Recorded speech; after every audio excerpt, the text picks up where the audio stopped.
You're gonna stream that, okay. Good evening, everyone. Call the meeting of the Executive Committee to order. And if the clerk could call the roll. All committee members, except QA Shakur, are in the chambers.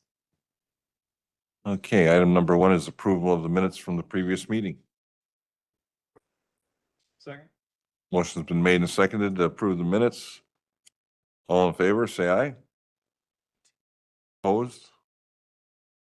We have a motion to go in closed session. Chairman, move we go into closed section. You gotta read it.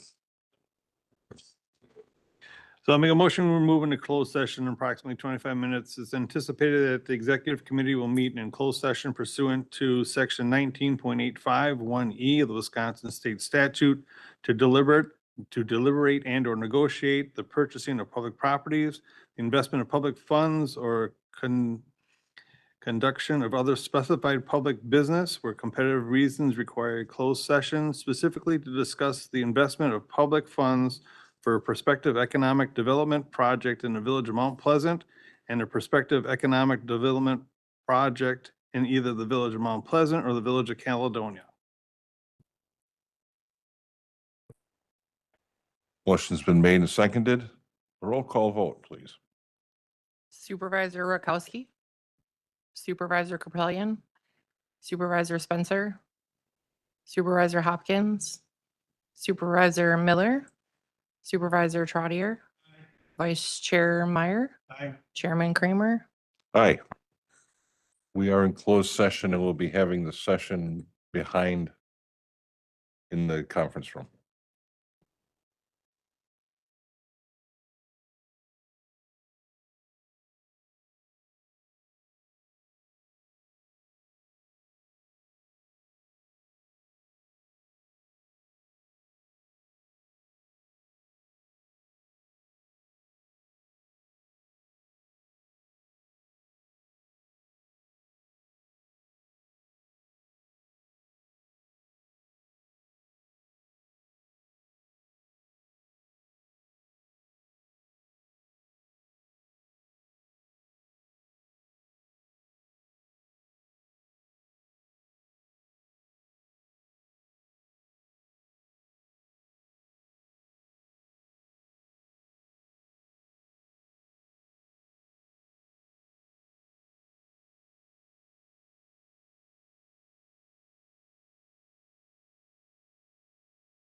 We are back into open session.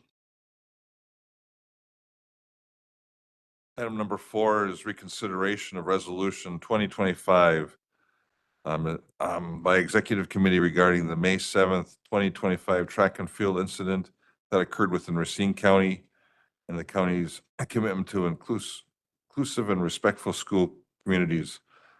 Action requested first reading at the June 24th, 2025 county board meeting.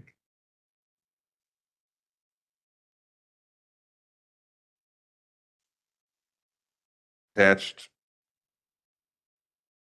we do also have possible substitute resolution. Are there any comments, questions? Any motions? Go ahead. All right. Could you weigh in, Michael? Sure. Thank you, Mr. Chairman. So my understanding, I was not in attendance at the last executive committee meeting.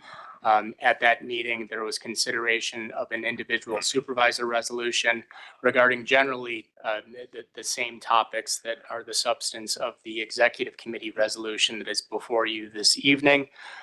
You'll note that that resolution indicates it was drafted by and through assistance by the Corporation Council. I do want to call out and laud Supervisor Wishoff for taking some initiative on this and working with some of the original drafters, but in drafting this new resolution, which is not in and of itself a substitute resolution. You'll note that it's a very different title, but it does generally relate to the same subject matter. And so that resolution is before the committee this evening, that executive committee resolution.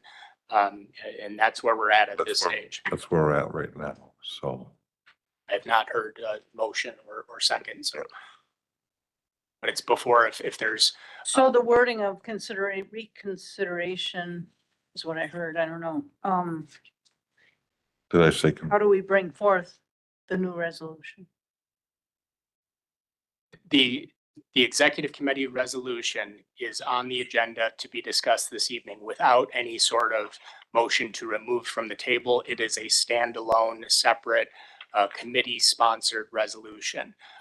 And so just like any other resolution that would appear on the agenda for a standing committee, including the executive committee, we're at the stage now where staff, or in this instance, if Supervisor Wishaw or any other individual wants to speak to the resolution, now would be the opportune time. There could be a motion, a second, and then allow for further discussion. If there are any additional motions that would be made, it would be after that point in time as well. Supervisor Hopkins?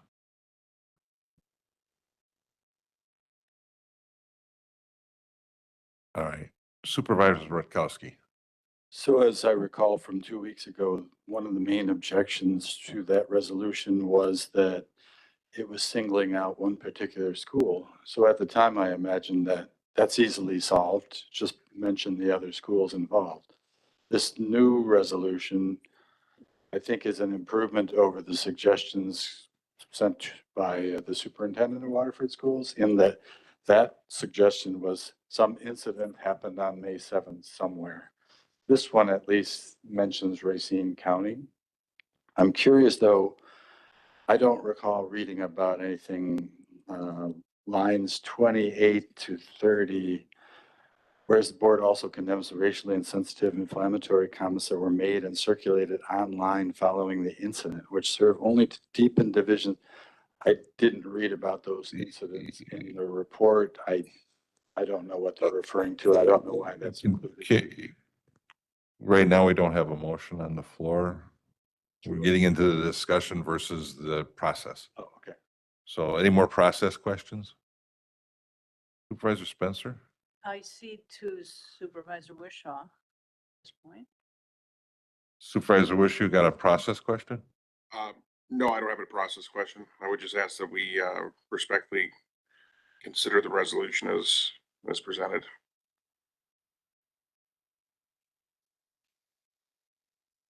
Is there a motion? So there's So I'll make a motion. We consider the new resolution. We have a motion. Do we have a second? Okay, now we can, now Supervisor Rutkowski. Just ditto what I said. Sure. So Supervisor Wishaw. Yeah, so the section in question that you're referring to, if you go back to the Waterford High School social media page, roughly around the time that this happened, there's probably roughly around 400 comments on one of their posts, and if you just take a glance through all of them, you'll see several instances of what I'm referring to there. Highly inappropriate, so I'm not going to mention them here, but just ask that you do take a look at that because it's pretty inflammatory, equal to what occurred at the track meet as well. So just wanted there to be an even representation of what also happened outside of the track meet as well. I felt that needed to be addressed.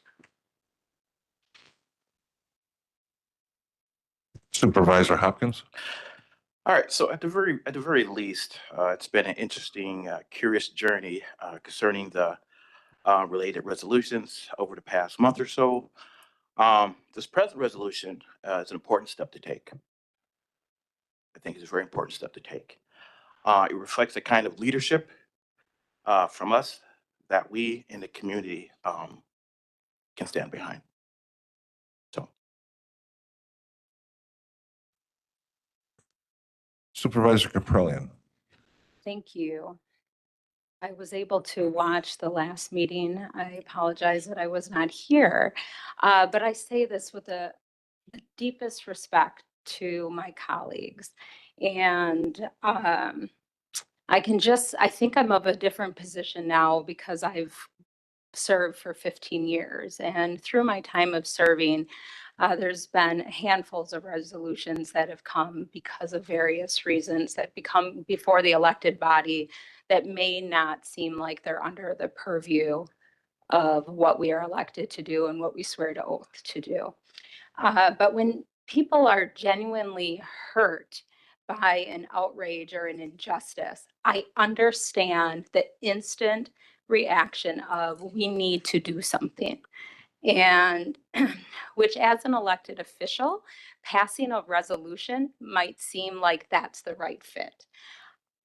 But look at it this way, if you see a house on fire and all you have in your hand is a hammer, and you feel better by doing something rather than nothing. So you're swinging away at your hammer at that fire, but you're not being very effective to putting out that fire. I think the supervisors who brought this forward, from the original one to the one that we're looking at this evening, I think there's absolutely nothing wrong with feeling deeply affected by something and feeling the need to do something about it. Your heart is definitely in the right place, but good intentions don't automatically create good policy. I believe everyone here is kind and caring and has been affected by what they heard, to what depth of what they heard of the incident that occurred. That's exactly why we can't, I think this becomes more a symbolic gesture. But the questions are this: will this resolution have an impact on the minds with racism? No. Will this prevent another incident? Absolutely not. And will the kids who were hurt, will this resolution fix that hurt? Absolutely not. Will it make us feel like we're part of a solution? Probably. But this is called a thoughts and prayer governance. Doing something that feels meaningful but has zero impact. And I just want to tell you, when I was on the city council, I recall that I took a bike ride and I noticed along the bike path, there was just not only invasive weeds and dangerous ones, wild parsnip, and then mounds and mounds of tires and debris. I did not ask the council to sign a resolution, pass a resolution, to send it to the county to do something about it because of the harm or X, Y, and Z. Instead, I organized major bike path cleanups that involved many entities, including Union Pacific, hundreds of volunteers, not only the first year, but years that followed as well, to manage that. The bike path cleanup actually solved a problem. And resolutions only solve feelings. So I say this with the absolute most kindness. And how I see it, a better path forward. This is why I'm going to vote for no on this resolution. I want you to consider this better path forward, which falls under our purview of what we do at the county. And it's not just addressing a feeling so we can go home and say we've done something, but have we really done anything? We already have a workforce and community engagement manager, Pastor Hargrove, and whose job includes exactly this kind of community coordination. Instead of passing some symbolic resolution, let's actually utilize the professional services that we pay for and ask for facilitating meetings or dialogue, or actually ask him what it is at Racine County that we can do that would help us feel like we are solving a bigger problem. And so I believe by utilizing Pastor Hargrove, that is something that we could suggest. I don't know if it necessarily needs to go through a motion and a vote to have him come up with some solutions, maybe by whatever he comes up with, and we all want to be part of. Maybe then it lands on an agenda or something like that. But I believe part of leadership is helping people understand that feelings that you are doing something and actually doing something effectively are two very different things. And by refusing, I believe, because I did hear some public comment last time, and I wasn't so happy about it, but that's okay. Everybody comes from a place of care, and you do what you believe, what you're equipped and with the resources or your perspective, believe you're doing the right thing to help solve something you feel is so wrong. But by refusing to pass this symbolic resolution, we are actually showing more respect for the seriousness of racism, in my opinion, than because all we're doing is just putting out words. And if we feel we're solving something with words, with no actions, this thing has no actions attached to it. That's not solving racism. I think it's a serious thing, and all it is a piece of paper, guys. So I believe that's the difference between governance and performance art. Thank you. Supervisor Spencer. This isn't, I disagree with Supervisor Caprillion strongly. This isn't about us. This isn't about us as individuals. As the Racine County's in the top 3 worst counties in the nation for Black people to live in. And our community needs to heal. And knowing that the county board supports these statements is important in that healing process. And yes, further steps will be taken. I certainly hope that this is already something that in his position he is attending to. And this can be our first step to us making a public statement that we want to improve the county in this racist attitude. And I think this is a good resolution and symbolic, perhaps, but there's nothing wrong with that if it's helping the community heal. Supervisor Cobb. Needless to say, I fully support the resolution. I guess I wasn't here last month. I do want to say the county executive, Maliki, I'm sorry. I'm going to try to do better next time. When I talked to Superintendent Francois of Waterford, kind of right before this resolution was put out, I have to say, he let me know how disappointed he was in all of us. That when one of our school districts was going through their hardest time, they made national news. Not one of us, not one supervisor reached out to Waterford to say, what can the county board help you with? They ran a 600-page investigation. Not one of us helped. We all talk. I'm with Supervisor Caprellian. We all talk, and we want to throw a piece of paper out. There is no teenage youth that cares what the county board is doing. We had our chance. The day this came out, we all had a chance. When I tell the county executive, I'm going to do better next time, when this comes out, I'm going to make a phone call. I'm going to do it right away. I'm not going to wait for a resolution to just make sure Superintendent Francois knows it's there and say, hey, if you want to come and defend and let us know what you're doing. They're working with Rufus King. They're working with CISA 6. They're waiting on the WIAA's fall committee. They have ideas. They're 10 times further than we are. And we offered nothing, but yet we want to throw a piece of paper in their face? I don't think so. I've never, ever been so embarrassed as when I was on the phone with Superintendent Francois. My kids attended Waterford School District.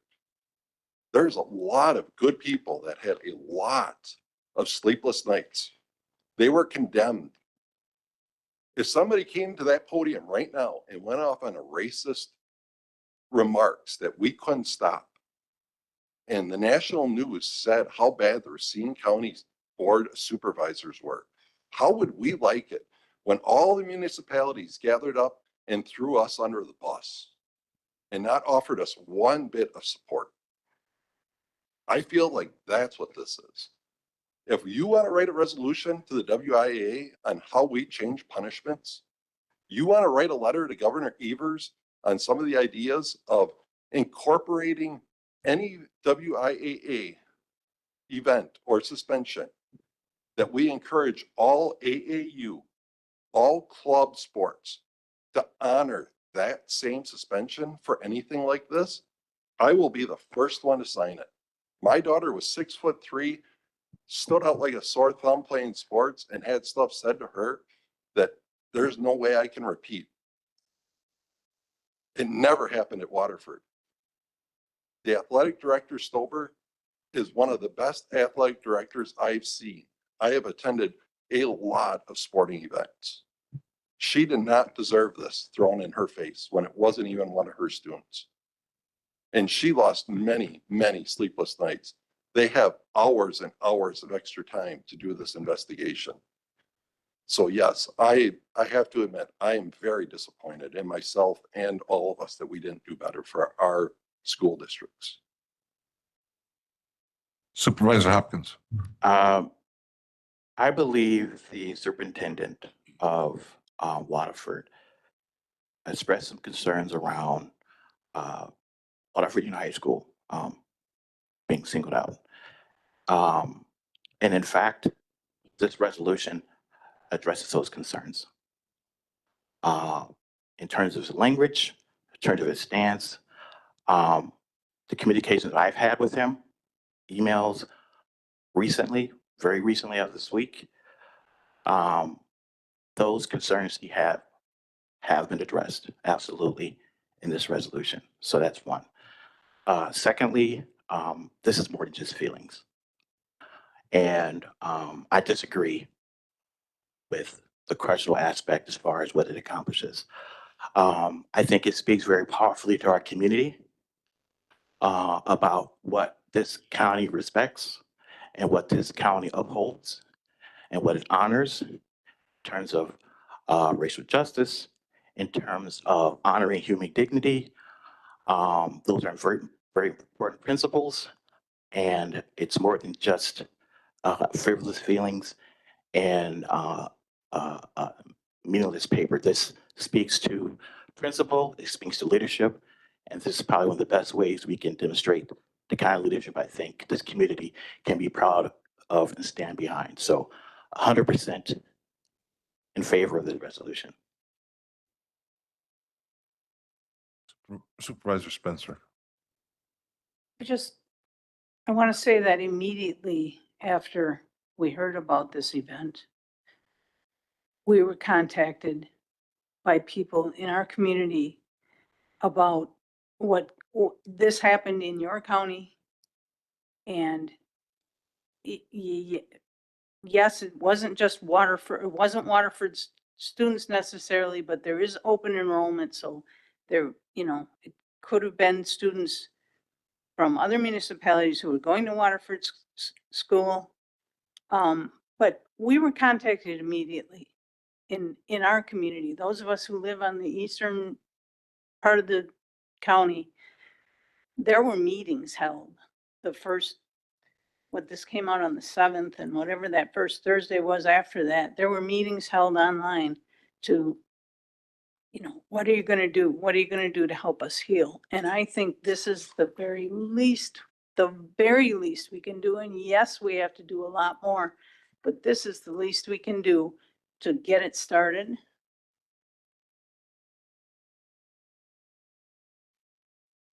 Any other Supervisor Trotter? Thank you, Mr. Chairman. Well spoken, my fellow county board supervisors. Yes, I was against the initial resolution because it did identify one of the school out in western Racine County. And the new resolution does not identify a specific school, so there's not a microscope on that school. So I'm pleased the way that the resolution has changed. But over the last 2 weeks, I have given this a lot of thought. And is it something that the county really, really needs to get involved with? And I'm come to the conclusion that something I have lived by most of my life, all of my life, is actions speak louder than words. And the words that are involved in this resolution are wonderful, but actions is what we need to do going forward. So it would be something that I would be happy to join in with, as Supervisor Kolb said, to act to help this matter above and beyond a piece of paper as a resolution that has been written finely, meaning finally, Finely, and really well, but I don't think this will do anything. So I am not in favor of this resolution because we need to act on this, let alone present a resolution that in my mind doesn't have any action of us as individuals involved. Any further comments?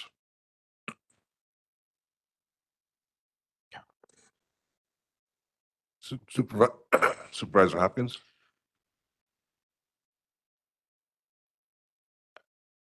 Again, I just will emphasize when it comes to actions, you may get into a customer area about our jurisdiction, about our authority. So that's a side issue, but principally, again, what we're looking at is showing our community what we value as a county, the principles associated, again, racial justice in terms of human decency, dignity. Those are very powerful messages that I believe is embodied by this resolution. So, Any further comments? Mr. Chairman, Yes. Supervisor Miller. I believe this resolution is a better resolution than what we originally started with. It addresses eloquently the evils of racism and our duty to combat it. But I am torn by other comments I said when we last discussed this, and it's a critical issue. I call it a critical issues resolution. Is it going to help? And I also wonder if an incident happened at a county facility and we were responsible and took action, would we appreciate another municipality commenting on the incident? I think probably not. Supervisor Capellian spoke eloquently about the importance in action, on action. And for myself, this issue requires daily awareness and action because it comes up so often. And as supervisors, I think the appropriate action is to have in place policies, actions, programs, staffing. And I thank the Lord for Pastor Hargrove, but we can't put everything on him. We have to be with him in what he does and go forward. I guess what the question is, what do we learn from this? I think we learned that we have to be aware of this issue. I was saddened to learn. I had a conversation with Supervisor Shakur. Some things of this nature happened to him when he was an athlete at Park High School. So now we go 3 generations subsequent, and it's still with us. And we know racism is still with us, but we also know we have to fight it. I know this is well-meaning. I have a lot of second thoughts about this, but I do not think the resolution is the best way to fight racism. But we, as individuals and as a board, need to continue to be aware of this and to continue to fight it.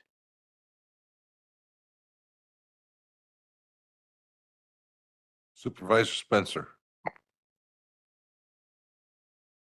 I think this is important. It's an important step for our community to start to heal. And I wish that those of you who said the words that you said and speak from your heart, I don't see the harm in starting with this. I think it's important to many that the Racine County Board makes a statement, and this is that statement. And I hope you reconsider. Any further questions, comments? Okay, it's Supervisor Hopkins. This is an action. Okay, it's stated as an action. We are doing something, and I think it's meaningful. I think it's purposeful. Again, it sends the right message to our community about what we stand for, what we're about. So action as a board, this is an action we can take, we should take. So it's more symbolic. We are taking an action. This is an action. And I ask that we take this action in terms of what is important, as mentioned before. So. Any further questions? Supervisor Pritzker. Thank you, Mr. Chairman. I like a lot of the comments that the supervisors made, and I think I agree with Supervisors Trottier and Caprillion, and to a lesser extent, Supervisor Miller, that the resolution doesn't do a lot. It doesn't take action, but this is where we find ourselves today. We had a resolution presented to the body. It's been considered, it's been tabled, it's been taken off the table, and it's on the agenda. I think it wouldn't be the best idea to table it again or vote it down. Um, I personally, and I'm not on the executive committee, but I think it would be a good idea to take up this resolution and pass it. What I would like to see, I think it does lead to future action, even though doesn't require action itself. I mean, my hope here is that we get to a place with each other on the board and in the community where our starting point is to give everyone the benefit of the doubt first until we learn more about the facts and circumstances about a situation before jumping to conclusions, before presuming the worst negative stereotypes of people, and that we can work with each other and work with underlying municipalities and school districts to improve the situations. So in that regard, I think it does a good job giving us a framework that we're going to work with and talk with each other and what we expect of the entire county to deal with this going forward. The events that happened were bad, and some of the reactions to the events were also bad. And we're not going to get anywhere if we're just immediately assuming the worst in everyone else and name calling and jumping to conclusions.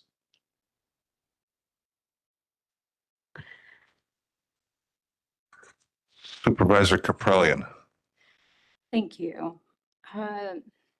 I know that when you feel something so wrong is going on, and again, my analogy about swinging a hammer at a fire is really driving home. You know, we feel we need to do something. This resolution may be that something. And we talk about the healing process. I worked in end-of-life care for 20 years. I understand a little bit about healing and understand it looks different for many people and it comes at all different timing. But if anything, in my opinion, passing a resolution might actually delay healing by giving people a false impression that the problem has been addressed when it hasn't been addressed. We're not offering any action. We're just voting on a piece of paper that goes forward. And okay, so technically there is action because we're passing a resolution. So I guess that's action, but it's the wrong kind of action. One that creates an illusion of progress while potentially discouraging the harder work for actual solutions. So that's my opinion. If we are going to do something in a position, in a statement by this county board, let it not be, you know what a resolution means. Most everyone on here understands a resolution. We have in the ability of ourself, just as Supervisor Miller has said, or Kolb or Preisker has said, we do have that ability of ourself. But if you're looking for a collective effort, and the county already has a position on these. I mean, back when we got a diversity, equity, inclusion officer or manager, you know, granted, we're in a different position now and we have a different title, but we have the individual and somebody that's a paid staff. The effort shouldn't all be on him. But if we want to put a collective message and a statement together, you know, it should be behind a directive of something that we currently have within our budget. We have statements that are made, and we also have direction that's been put forth historically by this county. So if we want to strengthen that, let's strengthen it by action, just not by passing a resolution.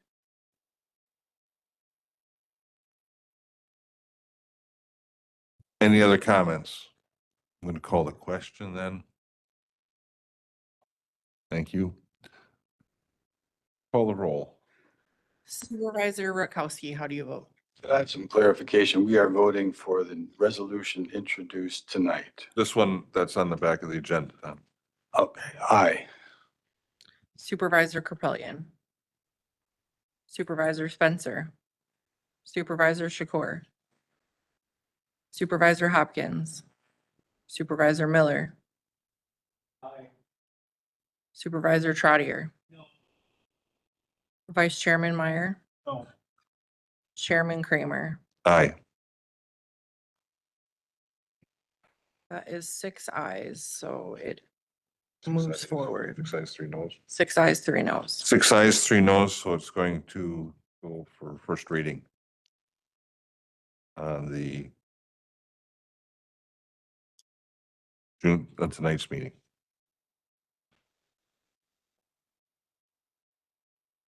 Next item is adjournment.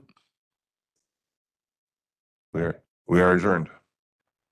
Let's give us 5 minutes and we'll start up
Okay, I'd like to call the meeting this evening to order. And customarily, we have an opening prayer, and I'd call on Supervisor Rutkowski. Thank you, Chair. May we come together in a spirit of unity and respect, seeking wisdom and guidance as we work for the common good. May we listen to each other with open hearts and minds, and may our actions today be guided by fairness, justice, and a commitment to the well-being of our community. And the pledge.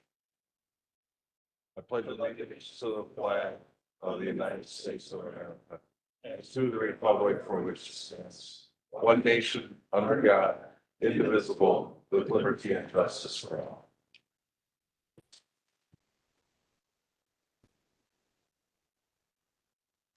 Item number 4, public comments.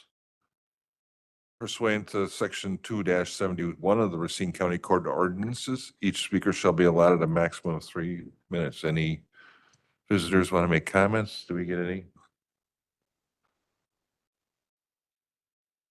Item number 5, RCEDC presentation of the Racine County Housing Study. Jenny Trick from RCEDC. Good evening. Thank you for allowing me to speak with you this evening. I have a driver for the PowerPoint that's going to help me out with the presentation. So we'll start on the first slide. So it comes up. All right. So there we are. So if you want to just advance to the second slide. So we have the 2024 housing study was published in November of last year. The first housing study was done back in 2020. And that study indicated that Racine County could comfortably absorb 4,450 residential units over a period of 4 years. Since that 2020 study, more than 4,900 residential units have been added. We estimate about 75% of them are multifamily or for rent units. The 2024 housing study evaluated what additional residential development could be added, and it estimated that 4,275 more residential units between 25 and 29 could be absorbed, and the consultant roughly estimated that an even split between for rent and for sale. Just for your information, both the 2020 and the 2024 study is on our website. You can read it in its entirety. So as we move on to the next slide, I wanted to just highlight a few of the findings of the 2024 study. So the study examined both the for rent and the for sale market. The consultant reviewed the rent market, including new projects, leasing prices, occupancy, and vacancy rate. By the way, the vacancy rate at the time of the study was 2.3%. So still very low, even though a lot of product has been added to the market. Specific to the for sale market, the study dove deep into the affordability. Racine County's median household income for 2024 is $73,220. By population, the consultant reviewed the household earnings and determined that the majority of households in Racine County earn $125,000 or less. Based on this, he determined the majority of buyers can afford homes priced at $449,000 or less. So again, that's your primary buyer affordability. That's the limit of $449,000 for the majority of buyers. The 2024 housing study confirmed that 80% of homes sold in Racine County sold for about $279,000 or less, and were on the market for 17 days or less, which is far less than your average market, leading to the assumption that demand, again, is exceeding the supply of the price category of these homes. To address the supply challenge, the study focused on the need for additional homes to be constructed. However, when you look at the asking price of newly constructed homes throughout Racine County, which start at about $350,000 for an attached home, some might call them duplexes, and then they all go all the way up to $650,000 and beyond for detached or single family homes, we have a challenge. So again, the affordability at that lower number, and then the range of newly constructed homes. So the consultant had 3 recommendations in the study to attempt to reduce some of the input costs associated with new construction. So as we go on to the next slide, the 3 recommendations from the study were creative funding is going to be required to increase residential development.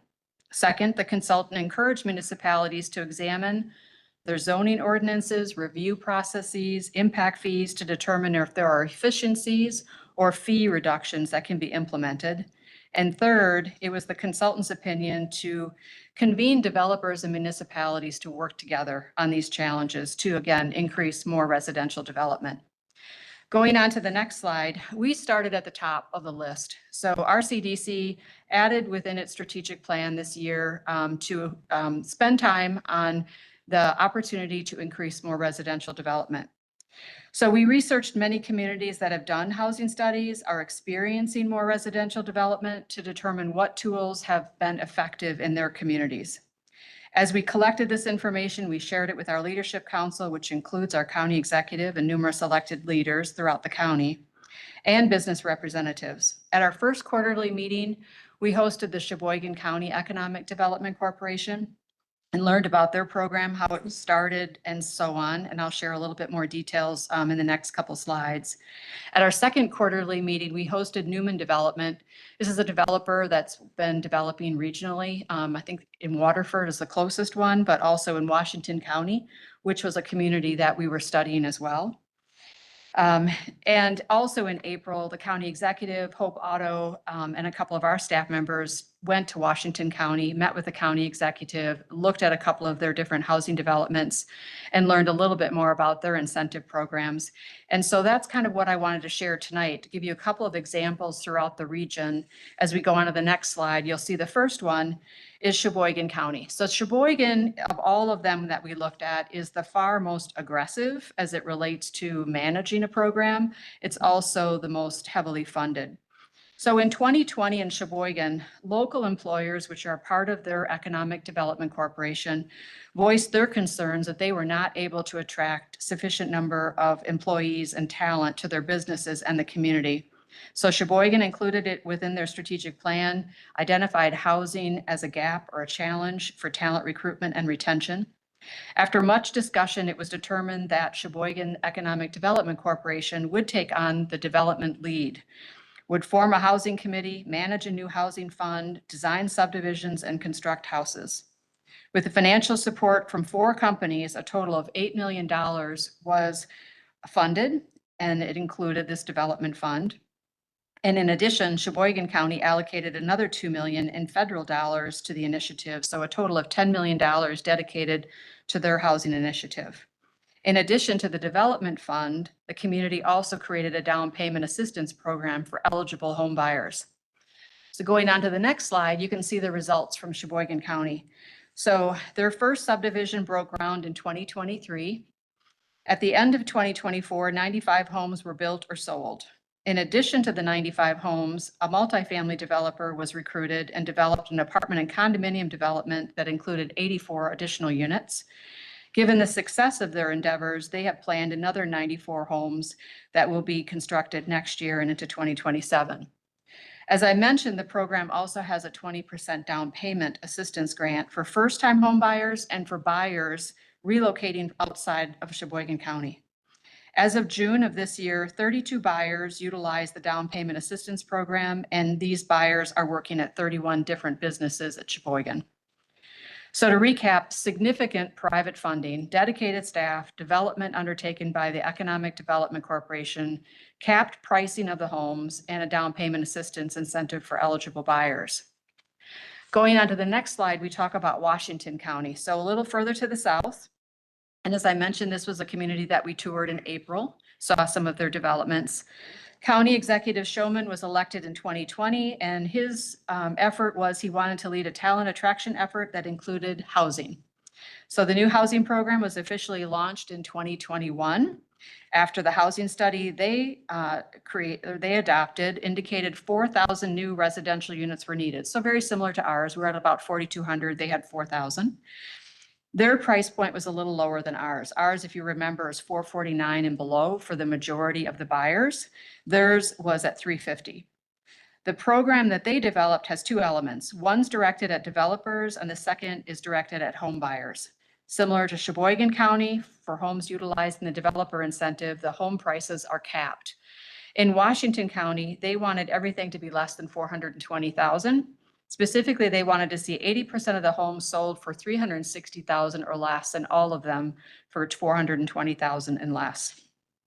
So going on to the next slide and seeing a little bit more about their program. For developers, Washington County provides a 0% loan to developers and grants of $6,000 per unit to developers to offset the local permit fees. For home buyers, a down payment assistance incentive of $20,000 or 20% of the purchase, whichever is less, is also provided. What's unique about this program is home buyers can earn the forgiveness of this incentive, down payment assistance incentive, by volunteering with local nonprofits and through financial donations to local nonprofits. The original source of funds for the developers was from a federal grant, and these dollars will not be available post 2026. So given the popularity and the effectiveness of the program, Washington County supervisors will be considering the continuation of the program as part of their 2026 budget. Going on to the next slide shows the results. So in Washington County, since the program began in 2023, developers have submitted applications for the incentives of 210 new homes, and 51 of them have been built so far. So that was a subdivision that we toured while we were in Washington County. Going back to their original funding of $8.25 million, more than half of that, 4.6, has been awarded, with about 3.6 million remaining available for developer incentives. In addition to the 8.25 allocated to support the developer side, the county allocated $3.1 million in sales tax resources to fund the down payment assistance program. As of this month, 2.6 million in down payment assistance has been awarded from that original 3.1 million. 37% of the 225 down payment assistance awards, or 83 people, have relocated to Washington County from outside of the county as a result of this program. To recap this one, well-funded both from the developer incentive as well as the home buyer down payment assistance program. Going on to the next slide, we're a little closer to home. Now we're looking at the city of Kenosha. So some of you may have heard about this program. It launched just in January of this year. The goal was to develop the 53 city-owned parcels with affordable for-sale housing. The funding for this program was city and private, so a public-private partnership with a total pot of $3 million. The source of the city funding is something called TIF extension. So I don't know how many of you are familiar with that tool, but it's an element of tax increment financing.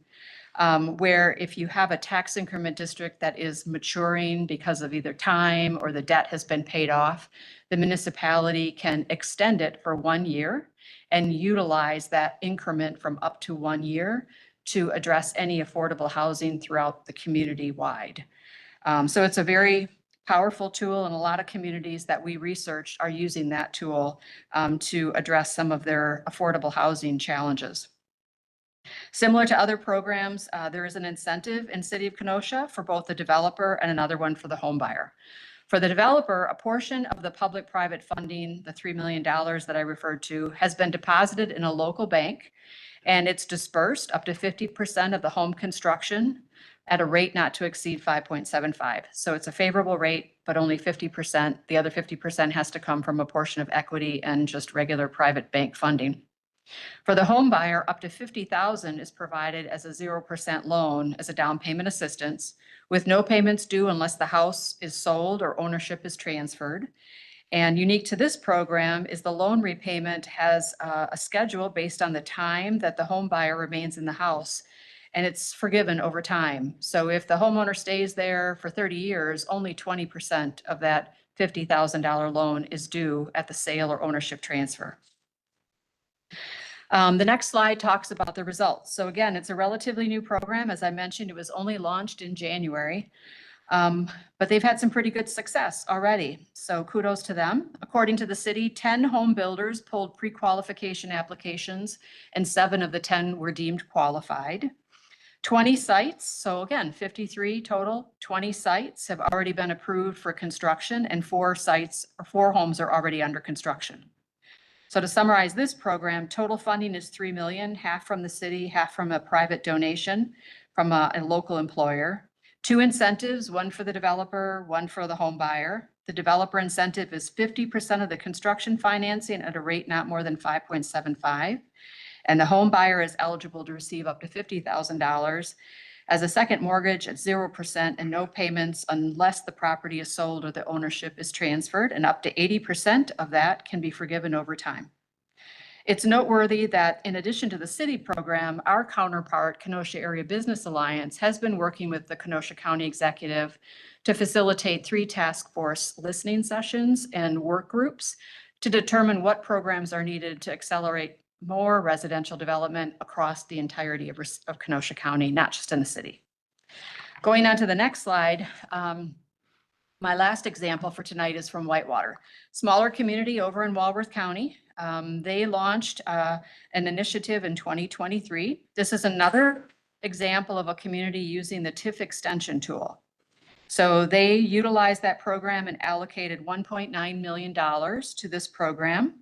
Similar to others, 2 buckets, one for the developer and a second for the home buyer. Developers are eligible to receive a $25,000 grant per residential unit if the home buyer meets income qualifications. So this particular community wanted to include income limitations. If the home buyer doesn't meet those income qualifications, the developer grant is limited to $15,000 versus $25,000. Home buyers were eligible to receive a 0% loan for up to $25,000. So going on to the next slide with the results coming out of Whitewater, again, a relatively new program. Since its launch, one developer has constructed 19 new homes, and 7 home buyers have received down payment assistance awards.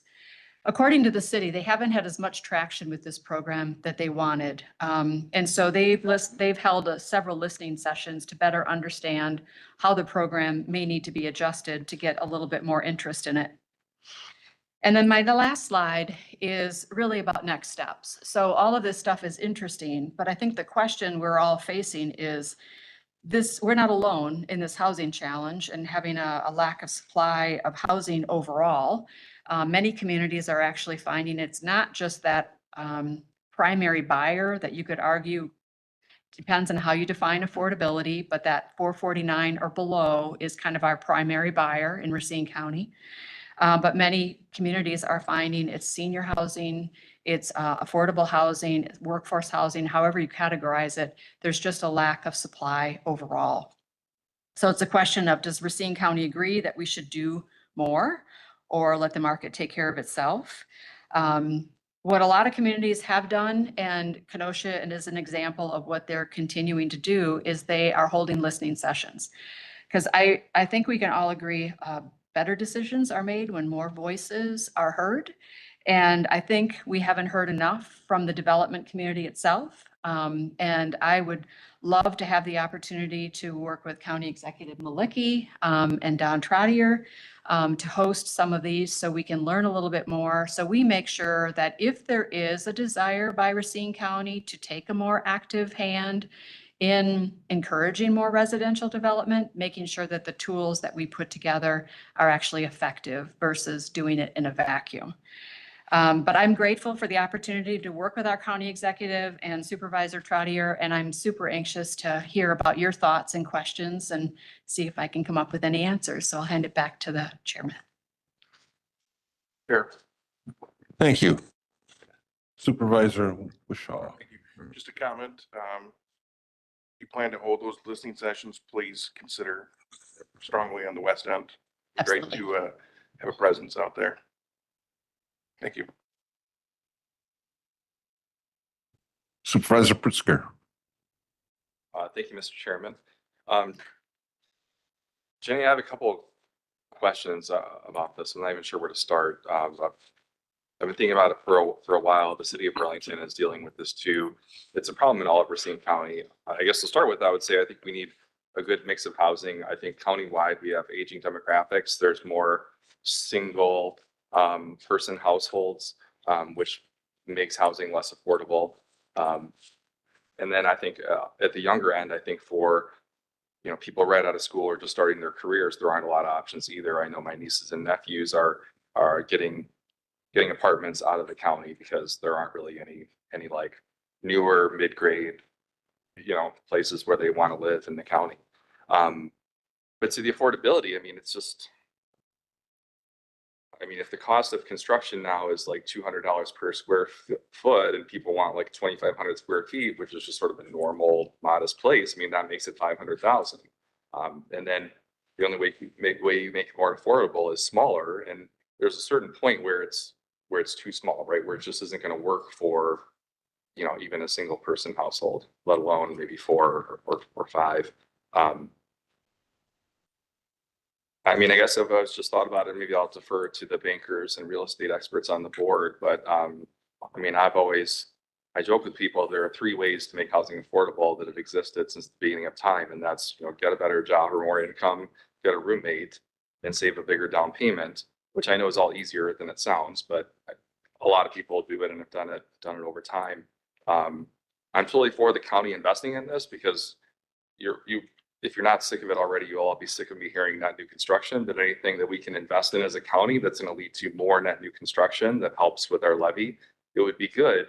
But when is the payoff on that? Because if it's all in TIDs or TIFs that don't go back to the tax roll for 20 years, not that we shouldn't do it. It'll help a county board 20 years from now, but it doesn't really solve our problem in the next, 3 to 5 years, which is a more immediate need, I think.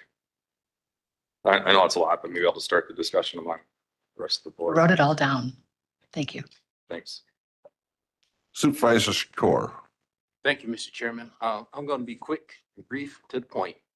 And follow me, okay? Back in the late 80s, early 90s, the 6th and 8th districts, 6th would be the county supervisor and 8th would be the alderman. We had the highest crime per capita in the state of Wisconsin. I'm going to say that again. We had the highest crime per capita in the state of Wisconsin. And what happened? We brought together 42 groups of individuals that worked together to reduce the crime in less than 2 years. It was reduced 94%, and another category of crime was reduced 79%. But as it is now, it's wonderful. It's great. And what happened is you have collaboration. I'm going to name a couple of the two that were highly involved. Three, I'll name. The community-oriented policing under Chief Richard Poseen at the time, the county government, and also RCEDC. They were one of the three, there were three of them that worked together. We also had the city, county, state working together. And right now, we're doing a lot. They built, which I thought it wasn't in their privy because I'm on one of the committees. They did 5 or 6 houses on West Street back in the late 80s, early 90s. And this was the beginning to taking the neighborhood back and reducing crime, etc. And I tell you, they did a wonderful job. We had the governor, elected officials, the Department of Justice, and everyone. They wondered, what the heck did you guys do that reduced crime? One of the things was having housing. So this is very, very key.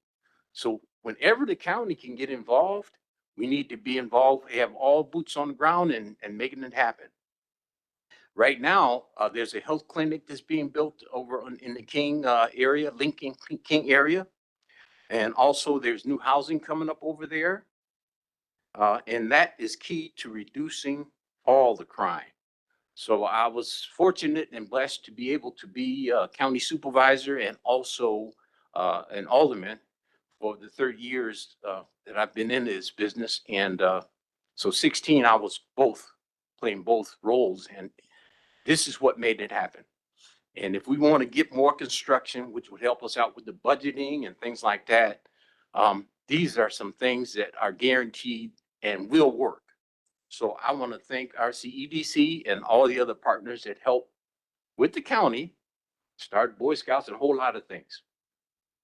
It's been a blessing and we need to take it to the next level. And thank you for all that you've done and that you will do in the future. And thank you to also Mr. Chairman, County Executive, and all the people that were involved back in the late 80s, early 90s, because you helped out and you made it happen. And I'll tell you more. If you got more time, I could bring it all to you, but we could break it down to you from A to Z. Thank you. Oh, I want a copy of that too, by the way. Supervisor Wish. Yeah, thanks, Mr. Chairman. I don't know what, must be by happenstance, but I have an older daughter who just got married and graduated within 2 months with her doctor's degree from Boulder. Short story, in Boulder, her and her fiance for over 4 years. Can't find a house. Houses that are, if anybody's out been out in the Denver area, or know anything about the housing industry out there, you're looking at, a $250,000 house here is probably a 500, and I'm not exaggerating. You're lucky if you can find a house in the $1 million range. She got a job, was hired, and it's moving Thursday to Oakdale, which is a suburb of St. Paul, Minneapolis. Same thing there. There is no affordable housing. So I guess my question is, you threw up Kenosha, Washington County, Sheboygan. I think maybe you should take a look outside and see what other communities are doing outside of Wisconsin. I know I'd be very interested because apparently this isn't just an issue in Wisconsin. And I know what's going on in Illinois too. I work there. But just, from those two situations, things are getting unaffordable. So they've been in an apartment, they're renting a townhome now because they can't get anything at a reasonable price. And she's a doctor now. And he's a programmer and he works out of the house. So they're both going to be making good incomes, but they can't afford a house.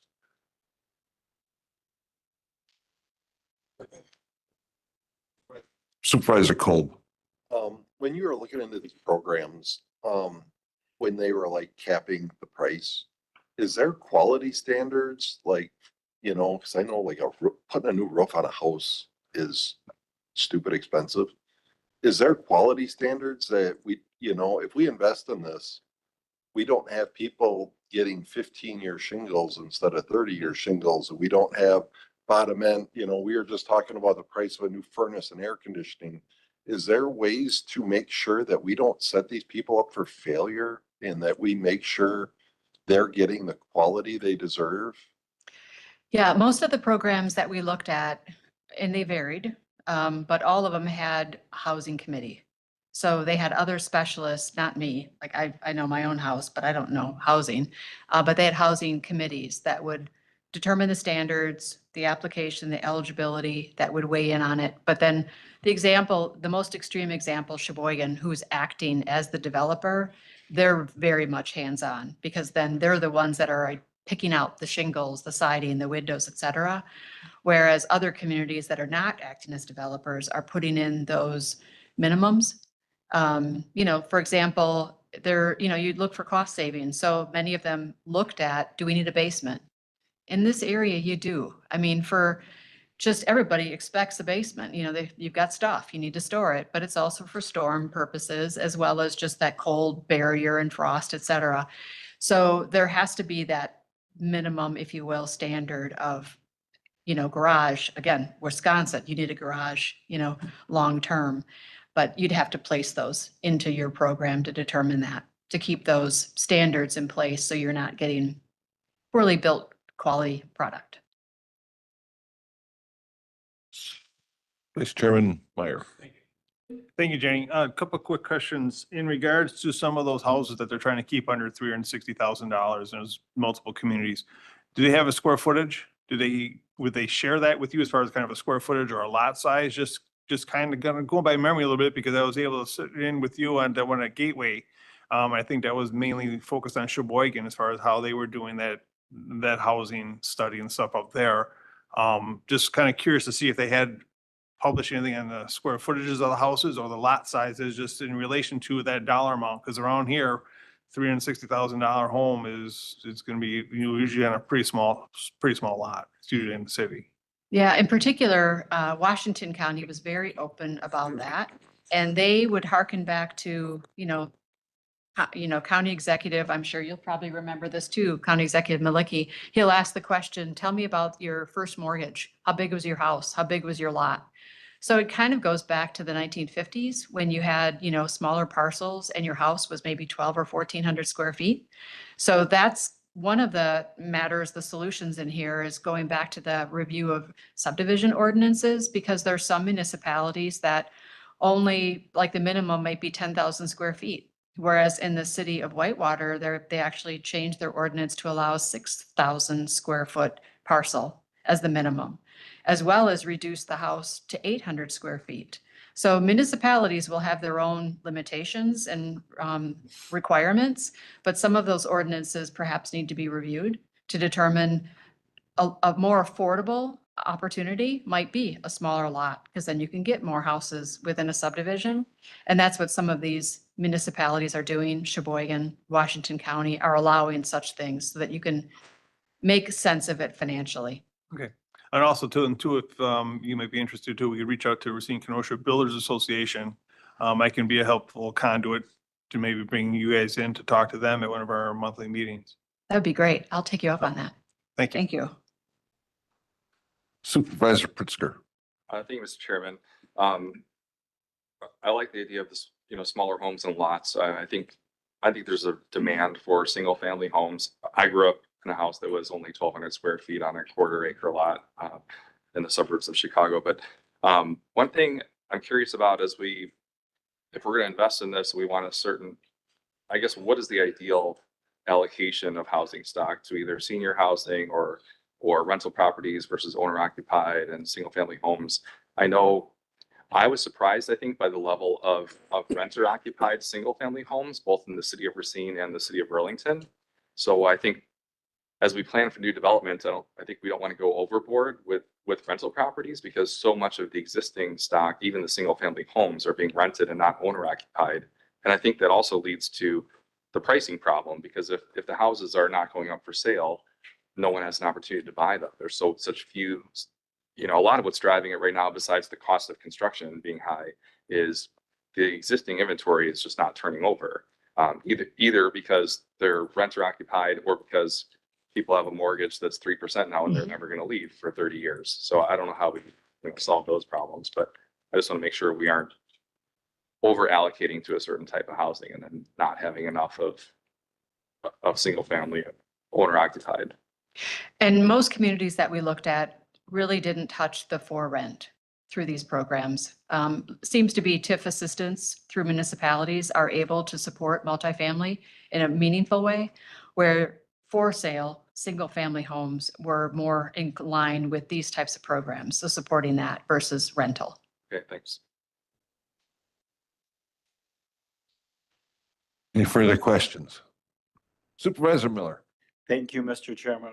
A huge thanks to Jenny for this presentation, and to RCEDC in general, and staff members like Laura Million, who is in the audience. They are at the forefront of so many important areas and such strong partners. So we should be very grateful. You did mention that you were going to reach out to Supervisor Trottier, who obviously has expertise in this area, but please know that Supervisors Varanth, Rossi, Nielsen, and Meyer also have some expertise in this area, and I think they could be valuable partners. Thank you. Any further questions? Well, it's a very important issue. Houses are selling fast. I mean, try to your king, get the sign in quicker before he sells it. But just the lack of housing. I mean, and affordable housing, not that it's wrong, but when you see a apartment building go up out in the western part and the rents are $18,000, $19,000, $2,000, that's not really affordable. So I hope we can move forward with some of these projects and have success, because being a deficit of 4,000 is way too many. Thank you, Jenny. Thank you. Mr. Chair, we would request a copy and be sent to everybody. Yes, can you supply us with the PowerPoint? And then Jonathan can send it out to the county board. Thank you.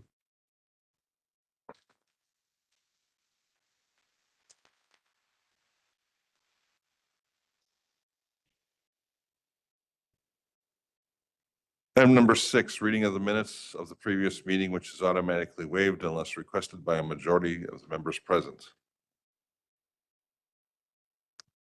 Resolutions and ordinances referred to committees. Resolution number 2025-15 by individual supervisors regarding the events at the Waterford Union High School track meet on May 7th, 2025, which was referred to the executive committee.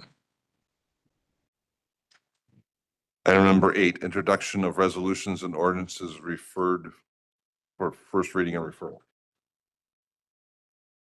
Resolution number 2025-19 by Government Services Committee authorizing the acceptance of the Wisconsin Department of Military Affairs Office of Emergency Communications Grant in the amount of $30,384.54 and transfer within the Communications 2025 budget.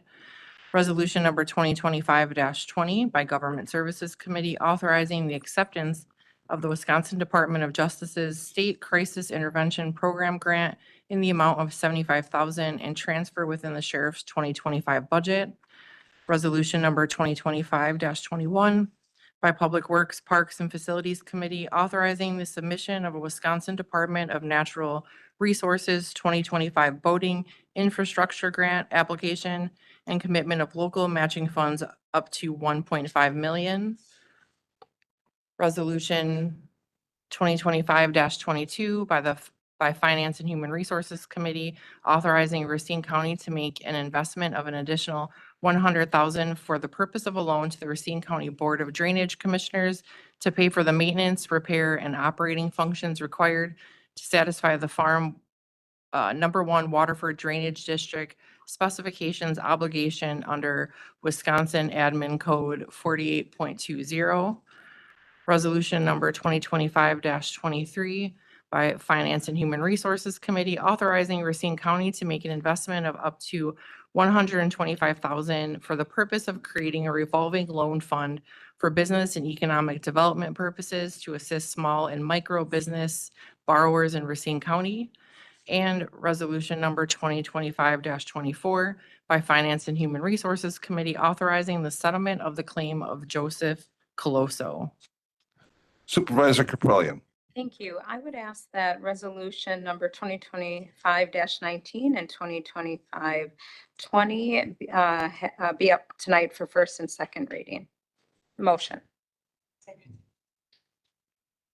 And there's no objection, we can suspend those rules. Supervisor, Vice Chairman Meyer. Thank you, Mr. Chairman. Your executive committee met earlier this evening and passed resolution number 2025-25. And I'd like to ask unanimous consent for first reading this evening. And if approved, I'll have the clerk read the resolution. It looks like we have unanimous consent. Resolution number 2025-25 by the Executive Committee regarding a May 7th, 2025 track and field incident that occurred within Racine County and the county's commitment to inclusive and respectful school communities. Item number 9, communications and claims. Number 1, Racine County Facilities Management Notable Project Status Report for the month of June 2025. Item number 1 is referred to the Public Works, Parks, and Facilities Committee. Items number 2 through 5 are legal claims, and items 6 to 24 are notifications from the United States Bankruptcy Court. Items number 2 through 24 are referred to Finance and Human Resources Committee and Corporation Council. Anybody request copies? I will take copy number 5.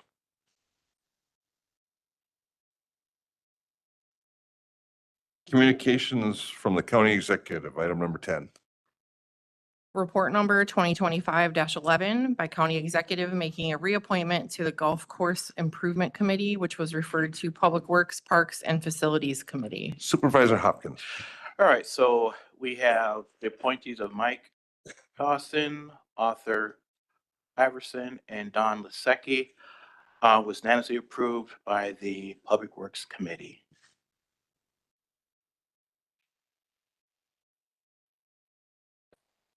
Motion's been made and seconded to approve the committee's appointment.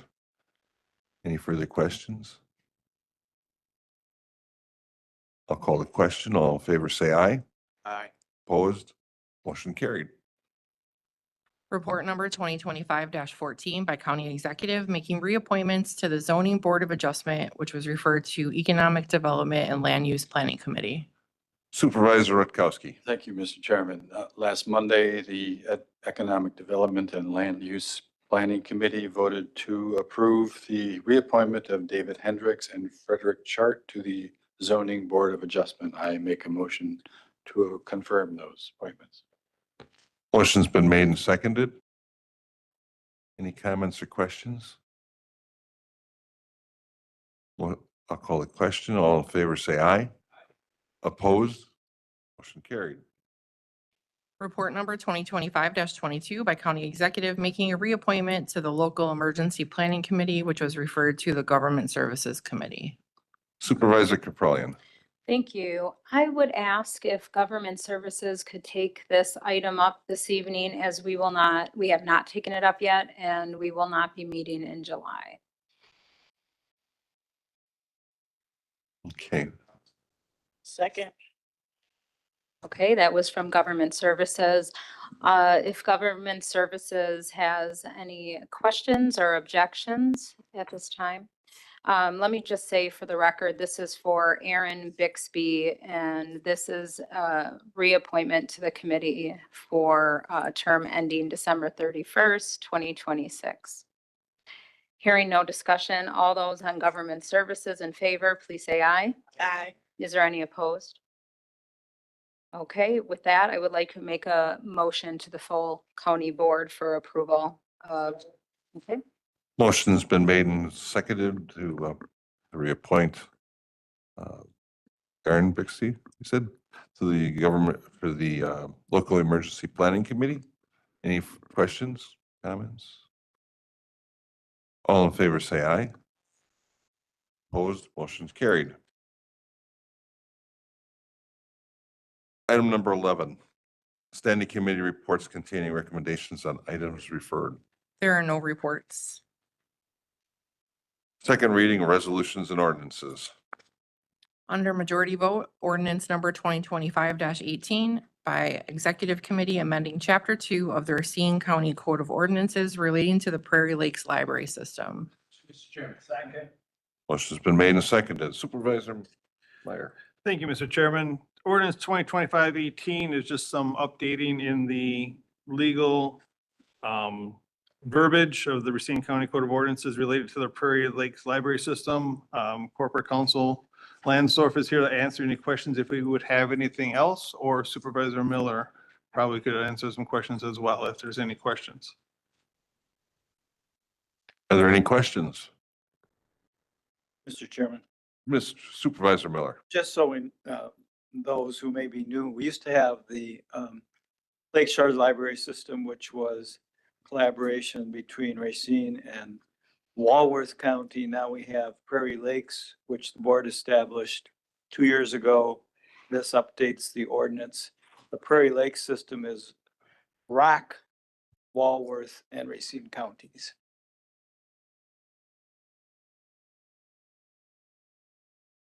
Any further questions? This is a majority voice vote.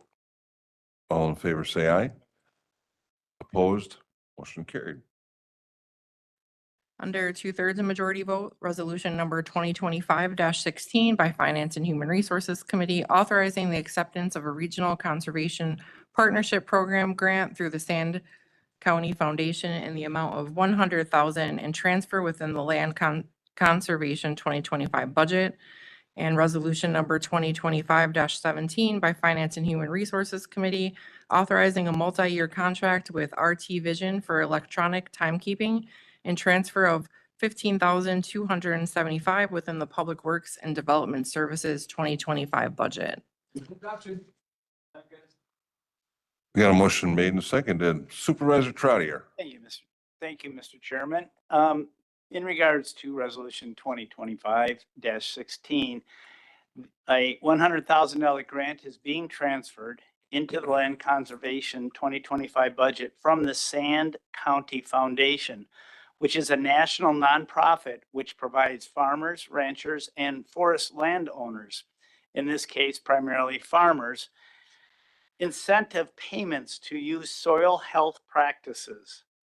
The cost share incentives are meant to help recover any potential lost profits while transitioning into regenerative agriculture, such as tillage, planting green plants, etc. I do have Chad Sampson here to address any questions from the Land Resources Department. Are there any questions? Did you want to say anything, Chad, about it? Good enough. Yeah. All right. Supervisor Trotter. Thank you. Next up, I have resolution 2025-17, which pertains to transferring 15,275 within the Public Works Department budget to enter a 2-year contract with RT Vision for electronic timekeeping. Paper timesheets currently are being used. Obviously, this is time consuming and could cause or be prone to human error. This is a great addition to that department. And should there be any additional questions, I have Tara Petsky here, who is the cost accounting manager, for any questions. Any questions about the time card? Thank you, Mr. Chairman. All righty. So seeing no questions, is there a 2/3 majority vote? So why don't you cue us up?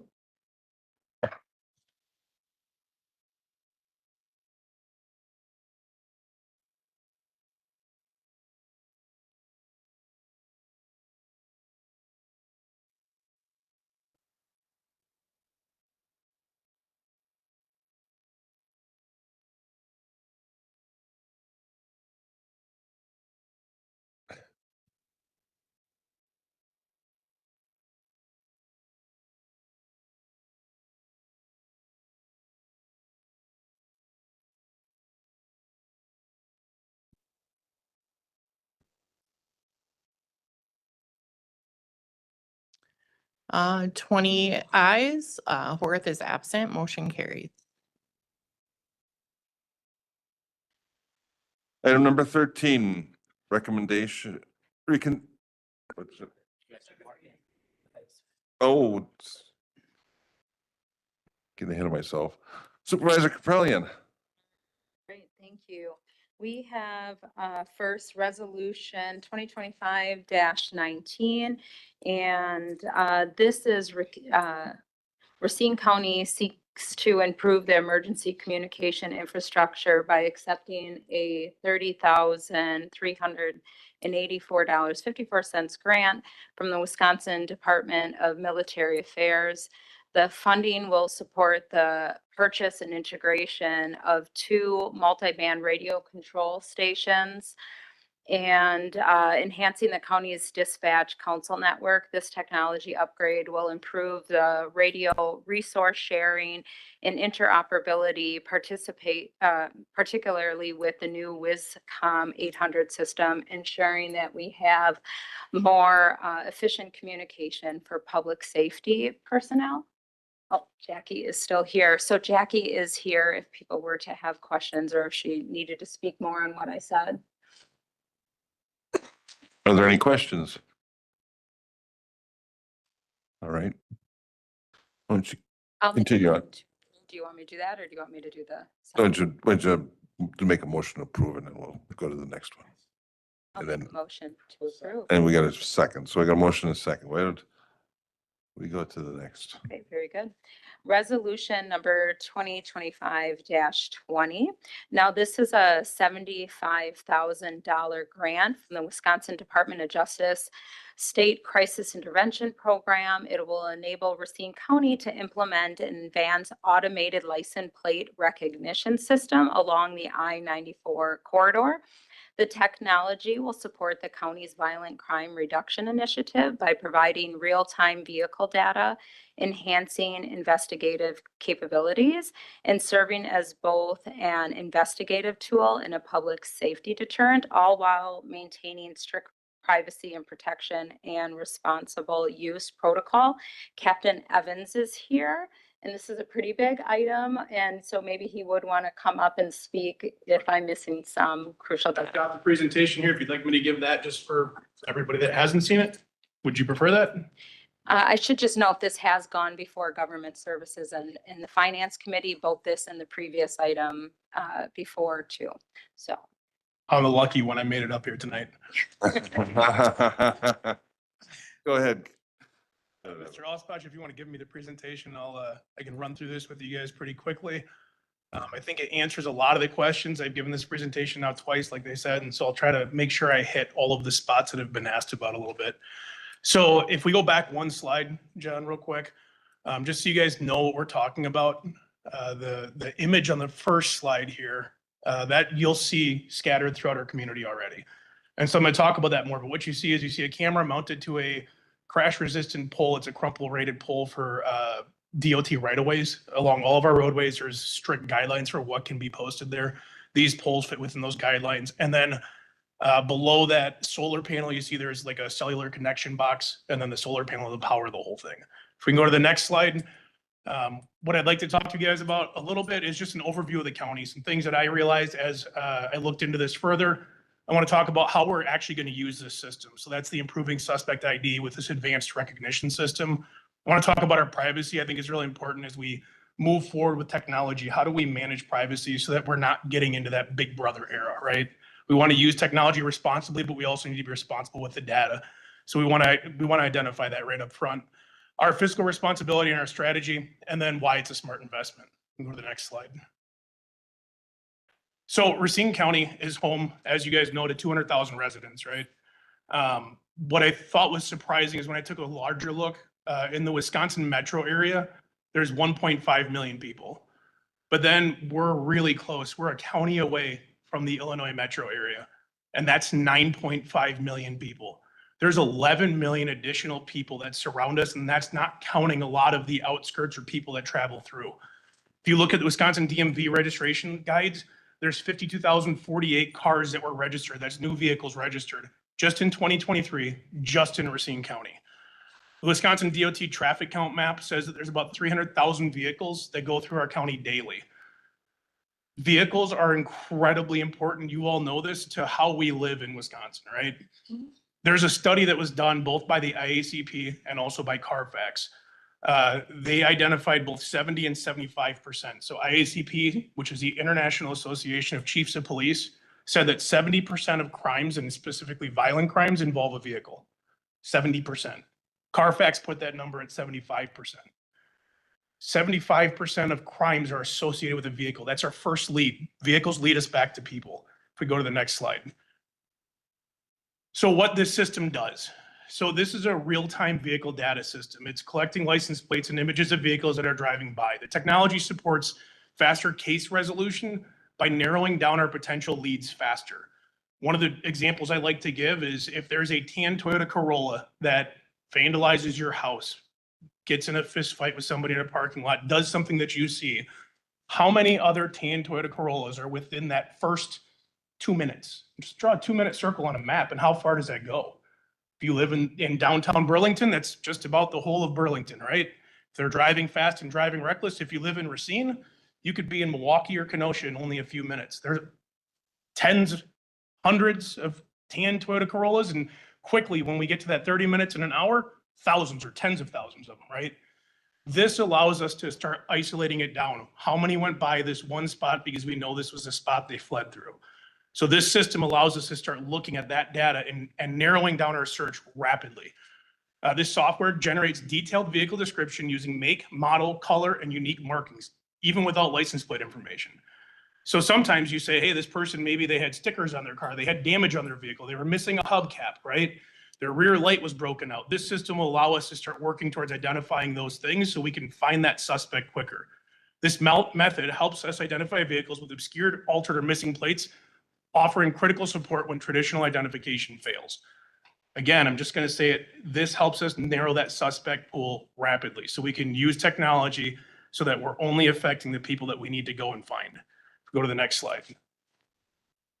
So system access is limited to authorized investigative personnel to ensure focused and lawful use. This is going to be through strict policy. It's going to be in compliance with both state and federal laws. We're going to adhere to strict data retention limits and complete audit trails. So one of the things that we're looking at as we're going through the vendors is how do their audit trails work? What does their back end look like? Where does the information store? Is this CJIS compliant? Is it not compliant? And so we're making sure that our vendors line up with that. We're going to have transparent practices reinforced through publicly available policy. We're working through the policy part right now. And I've got to present that to the chief and sheriff as soon as you guys approve this and I figure out which vendor we're going with. If we can go to the next slide. The award is $75,000. It'll cover our initial infrastructure and equipment expenses. I've been asked several times, what does this mean? How many cameras? My initial conversations told me 6 cameras for 2 years. Everything I've done so far has been give me 2 years because I want to prove program capacity, prove that it's actually worthwhile and it's valid, right? But I want a 2-year opt-out. One of the big problems I ran into was all the companies want 4 or 5 year contracts. So we're working through that. I think I've got them to where they're going to give me 2 years. All of them so far have said 6 cameras. We're working through that as well. They're coming around. So I think I'm going to bring back a significantly better package to the board once we get to that point. We are actively reviewing vendors to fit cost, function, and policy alignment, the cost-effective maintenance and data management, making sure that that fits within the $75,000. We're evaluating that to minimize our future expenses related to this project. And our goal is a sustainable investment that delivers public safety value while maintaining taxpayer impact. So we want to make sure that we're not having a huge impact, that we can prove there's value to this. At some point, I can see if this works the way that it appears to, and what we've seen from so many other jurisdictions, I could see us having an ask for more of these.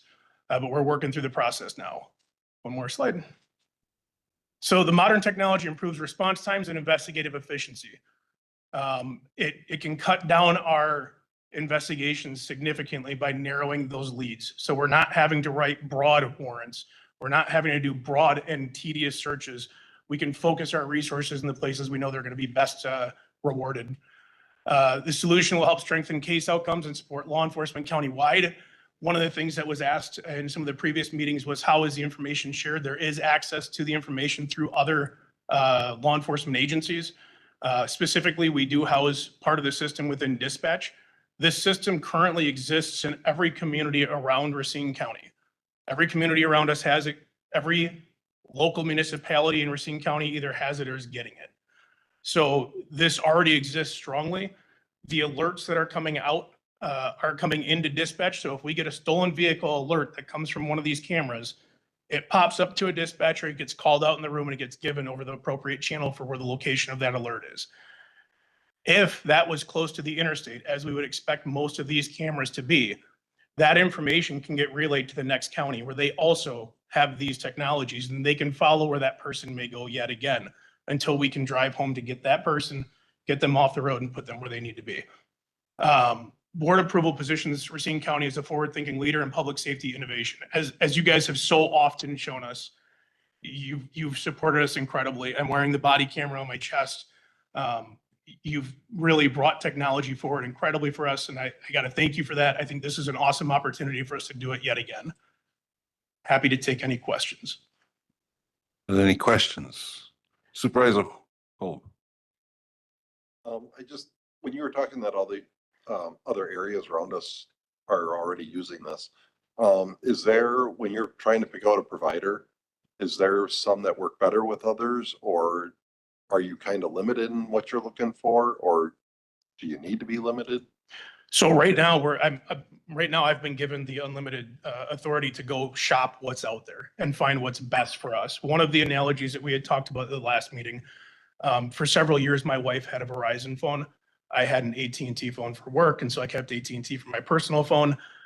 But it was nice having the two different technologies to provide us the most coverage. There are some comparisons within this for how the systems work. There's also some comparisons for how they integrate. So much like if you own an iPad, you probably have an iPhone and you most likely wear an Apple Watch, right? You wouldn't buy an iPad and then have an Android phone. So there is some comparison to that. There's a lot of vendors out there. Some of them work better with some of the systems we already have, and we need to weigh out what are they offering us, how much, and how does it integrate with our system, and what is that value ratio? So that we're actively doing. Supervisor Wishaw. Thank you, Chairman. Two questions. If you eventually do decide to get more cameras, do you have an idea of where you would potentially put these throughout the county, or are you just focused on the interstate? So I've talked with at least one of the supervisors about this a little bit. So I think the important thing to note for us is, we've looked at a lot of our property crimes. We've looked at a lot of our violent crimes. We know that a lot of the flight paths go straight to the traditional routes, Highway 45, Highway 20, Highway 11, the Interstate 36. We want to look at those junctional areas. This is not going in your neighborhood. This is not spy technology where we're going to track somebody as they go from, one side of the neighborhood to the other, or one bar to the next. That's not what we're looking for. We're looking for what's going on at the junctional areas so we can track down those people that are attempting to flee the community. And again, this is just primarily for license plate readers, correct? But it also identifies like color, make, car, and things of that Yeah, nature. absolutely. Can this also potentially be used for any type of like facial recognition? That's not built into this. It's not built into No, that. no. Okay, that's great. Thank you. Any further questions? Supervisor Rossi. Thank you, Chairman. And thank you, Captain Evans. I do want to say I support this. I think it's a very useful tool for law enforcement. But I would like to make sure that there are some good guardrails and that we clearly define the locations where these cameras would be placed, something along the lines of maybe within 700 feet of the center line of I-94, and then the other locations that you discussed, if that is truly the intention that we know we're going to be going in the direction of placing them outside of the corridor. And then a retention policy, you talked about that you're working through the policy and maybe vendor specific. And that's really about it. Thank you. Absolutely. Any further questions? So 2/3 majority vote.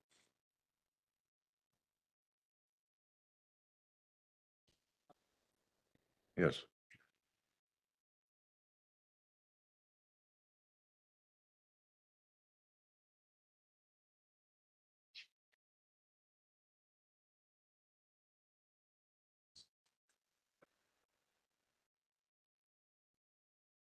Twenty yeses, motion passes. So item number 13, reconsideration of resolutions and ordinances from previous meetings and or action on vetoes. There are none. Item number 14, reconsideration of and or notice of intent to reconsider resolutions and ordinances. There's no notice. Informational reports. Report number 2025-26 by Finance and Human Resources Committee authorizing the settlement of the lawsuit of Demaya Ruffin and Rodney Bell. And report number 2025-27 by County Board Chairman making appointments to standing committees and making changes in committee assignments. Miscellaneous business announcements and oral reports. Supervisor Caprellian. Thank you. I am just reminding supervisors, if they want to, take a look at the schedule for the Youth and Governance Tour that's coming up on Thursday. See if it fits your schedule to pop in when it works, or hop on the bus and join the youth on getting the tour for the second day of county services. And a true thank you to Maria, who organized the tour. It was fantastic. And all of those who participated in the presentation. Thank you, Supervisor Spencer. That was really to celebrate. Thank you for coming along, and Supervisor Rossi too for making it. It's always nice to see when supervisors come and join. And I mean, it's a learning they're learning county services. And so it's not just the youth who need to know that, it's all of us. But I thought it was quite successful. And finally, for youth and governance, I don't know if you, who didn't see, but if you didn't, a former youth and governance rep of Racine County, Willow Newell, oh, well, I'll just say it right there. I'll let Supervisor Coleman have that one, but she was a youth and governance representative. So that part I celebrate. Okay, thank you. Supervisor Coleman. It was great pleasure. Willow Newell, she is our first Black Miss Wisconsin who gonna be competing in Miss America in Florida. So yes, let's give it up for her because yes, it's a shame we got a lot of firsts, but nevertheless, we still got it. So Willow, this is for you, girl. Go on and win that title for us. Yes. Okay. That's all I wanted.